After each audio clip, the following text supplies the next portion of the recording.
Humans did not invent alcohol. We discovered it by accident, millions of years before we even knew what we were dealing with. And the story of how that discovery shaped civilization is one of the most surprising stories in all of human history.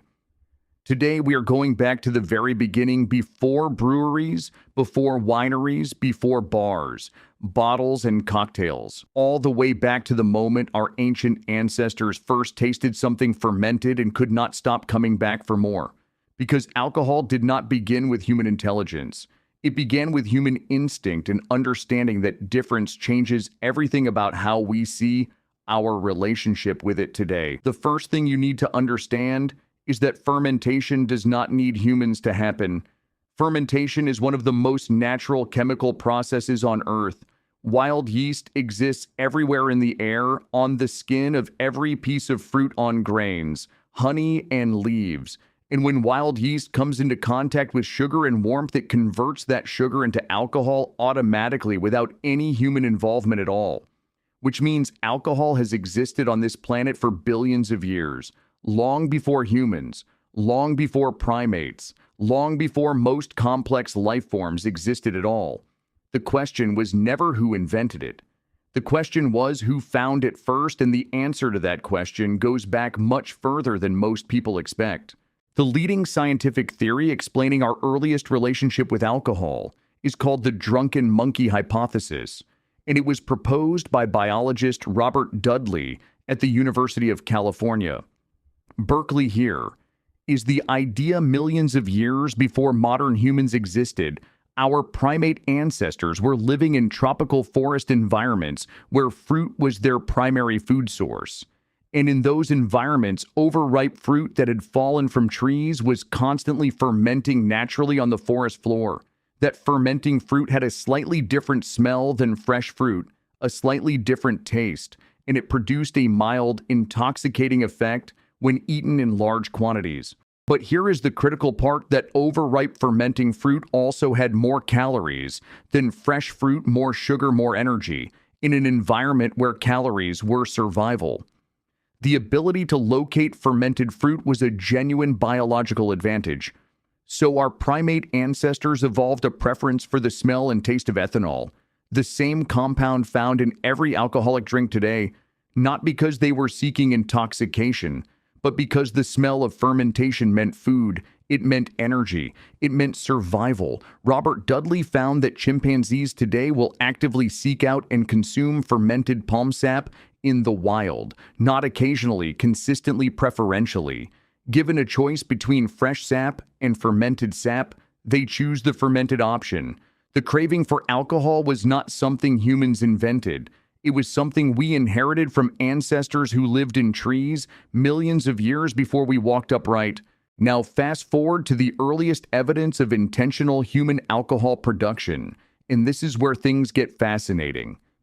The oldest confirmed archaeological evidence of deliberate fermentation dates back approximately 9,000 years.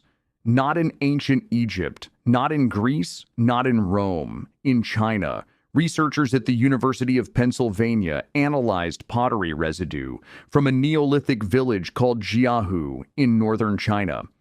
And what they found inside those ancient clay pots was a chemical signature of a fermented mixture. Rice, honey, hawthorn fruit, all combined and intentionally fermented together. 9,000 years ago, in what is now central China, humans were already deliberately producing alcohol. But here is what most people get wrong about why. The assumption is that ancient humans started making alcohol to get drunk, to relax, to celebrate. And while those things may have eventually become true, the original motivation was almost certainly something different. Archaeologists believe the earliest intentional fermentation was ritualistic, sacred. The pottery containing the fermented mixture at Jiahu was found in burial sites associated with the dead, associated with ceremony, not with parties or social gatherings. Ancient humans did not start drinking to escape reality.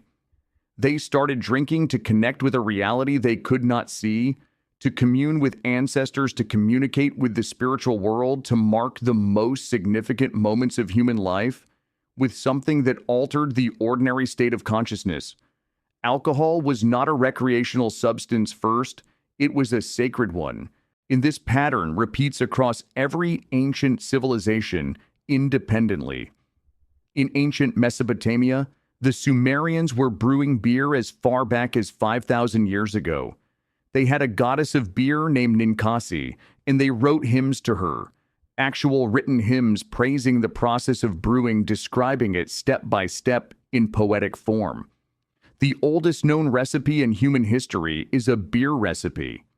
In ancient Egypt, beer was not a luxury, it was a staple. It was nutrition. Workers building the pyramids received daily beer rations as part of their wages, up to 4 or 5 liters per day. Not because the pharaoh wanted his workers drunk, but because in a world without water treatment, fermented beverages were genuinely safer to drink than water. The fermentation process kills most of the bacteria that made ancient water supplies deadly. Beer and wine kept people alive in environments where drinking unfermented water could kill you. Within days, alcohol was not a vice in ancient Egypt, it was infrastructure. In ancient Greece, wine was so central to culture that they built an entire theological system around it. Dionysus, the god of wine, was not a minor deity. He was one of the most important figures in the Greek religious world.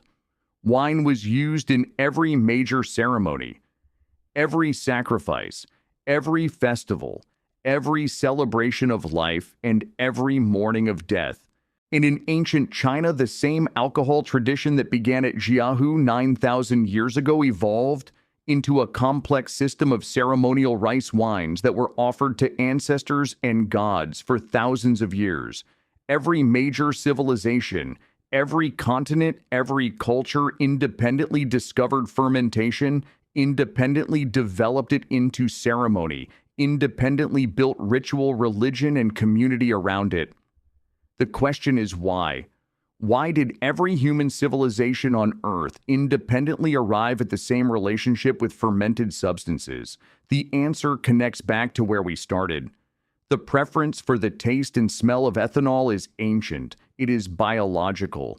It predates human civilization by millions of years. When early humans first accidentally encountered naturally fermented fruit or grain, they were not encountering something foreign. They were encountering something their biology had already been primed to seek, and when the effect of that fermentation altered their consciousness slightly, it did not feel like losing control. In a world without any way to explain the mysteries of existence, it felt like gaining access, like touching something beyond the ordinary, like the boundary between the physical world and whatever lay beyond it had become briefly thinner. That experience became sacred, and sacred experiences become ritual. And ritual becomes culture, and culture becomes civilization. So here is what the full story of alcohol actually reveals. It is not a story about human weakness. It is not a story about vice or addiction or poor decisions. Those things are real and they are part of the story too, but they are not the beginning of it. The beginning of it is a primate in a tropical forest millions of years ago, following the smell of something fermenting on the forest floor because her biology told her it meant survival. And then thousands of generations later, a human being in ancient China placing a clay pot filled with fermented rice and honey into a burial site, believing it would carry something sacred from this world into the next. And then a worker in ancient Egypt drinking his daily beer ration in the shadow of a pyramid that would stand for 4,000 years.